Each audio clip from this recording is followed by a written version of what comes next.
এটা প্রবাসী বিরোধী গেজেট, এটা প্রবাসীদের বিরুদ্ধে একটা কালো আইন। এই আইন প্রবাসীরা প্রত্যাখ্যান করছে। আমরা এই জুলাইয়ে প্রবাসীরা রেমিটেন্স শাটডাউন করেছিলাম। এই সরকারকে আমরা প্রতিষ্ঠিত করেছি। প্রবাসীরা নির্ঘুম রাত কাটিয়েছে। যখন বাংলাদেশে ফেসবুক বন্ধ ছিল, সব কিছু বন্ধ ছিল, আমরা প্রবাসীরা এই আন্দোলনকে একাত্মতা ঘোষণা করে রেমিটেন্স শাটডাউন করেছিলাম। কিন্তু আজকে আমরা বঞ্চিত হয়েছি। এই সরকারের কাছে আমাদের প্রশ্ন, এই সরকারের কাছে আমাদের প্রশ্ন, আমরা কি পেলাম? আমাদেরকে কি দিয়েছেন? এই উপদেষ্টা মণ্ডলীর মধ্যে প্রবাসীরা কেউ আছে? যাদেরকে রেখেছেন তারা আমেরিকা আর ব্রিটিশ, মধ্যপ্রাচ্যের কোনো প্রবাসীকে রাখেন নাই।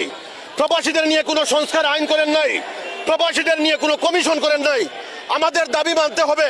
প্রধান উপদেষ্টাকে দুবাই যেতে হবে। দুবাই শ্রমবাজার প্রায় বন্ধ, দুবাইতে লেবার অ্যাপ্রুভেল বন্ধ, দুবাইতে ভিসা ট্রান্সফার বন্ধ। 5-6 লক্ষ প্রবাসী বিপদের মধ্যে রয়েছেন। তাই প্রধান উপদেষ্টাকে অনুরোধ করছি, আপনি দুবাই যান। দুবাইতে গেলে প্রবাসীরা ভিসা ট্রান্সফার করতে পারবে। প্রবাসীরা মারা গেলে লাশ বহন করতে হবে বিমান। প্রবাসীরা মারা গেলে ক্ষতিগ্রস্ত প্রবাসীদেরকে দিতে হবে 8 লক্ষ টাকা।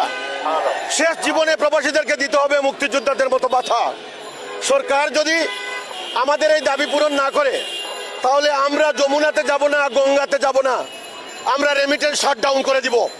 নির্বাচনের আগে যদি প্রবাসীদের দাবি পূরণ করা না হয়, নির্বাচনের আগে যদি এই গেজেট প্রত্যাখ্যান করা না হয়, এই বাংলাদেশে প্রবাসীরা কোনো নির্বাচন করতে দিবে না। তাই প্রবাসীরা বাঁচলে বাংলাদেশ বাঁচবে, প্রবাসীরা বাঁচলে বাংলাদেশ বাঁচবে। প্রবাসীরা বাঁচান, দুবাই প্রবাসীদেরকে বাঁচান, মালয়েশিয়ার প্রবাসীদেরকে বাঁচান। প্রবাসীদের অধিকার আদায় করার জন্য মাননীয় প্রধান উপদেষ্টা, এটা আমাদের মিস কল। এই প্রেস কনফারেন্স, এই মানববন্ধন, এটা মিস কল।